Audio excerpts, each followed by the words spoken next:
Good morning. It's Monday, June 13th. Happy birthday to my dad. Lately I've been reading a few books and listening to some sermons, and it's really neat because they all have a similar theme, and it's about margin or making space for God and for relationships and setting boundaries. And it was really interesting because I'm reading this book called The Good and Beautiful God, and in it there's a lot of talk about the misconceptions we have of God's character, but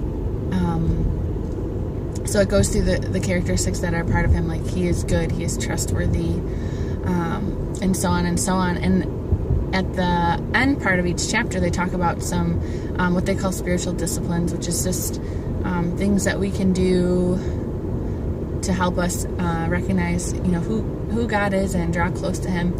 And the first spiritual discipline was sleep. And I never thought of this as a spiritual discipline. I always think of, pray, read the Bible, different things like that.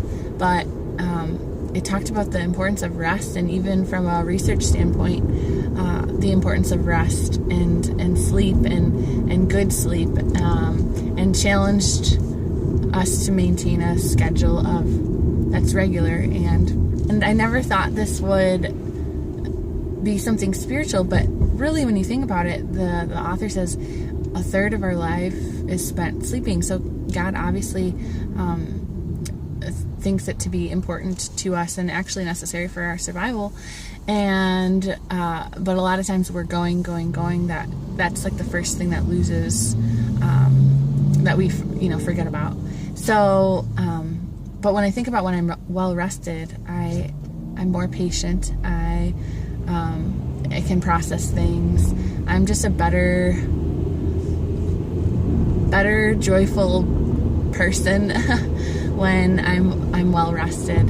And I love that this is something that can draw you closer to God too, because when you are rested, you're more aware of your surroundings and can take time for those interruptions and inconveniences, because you're in a state where you can process those things. So I'm praying for rest for you.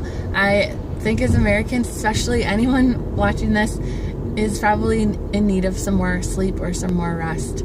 So I just pray that for you. I pray that the Holy Spirit would just help you carve out hours and hours of good sleep. And I just pray that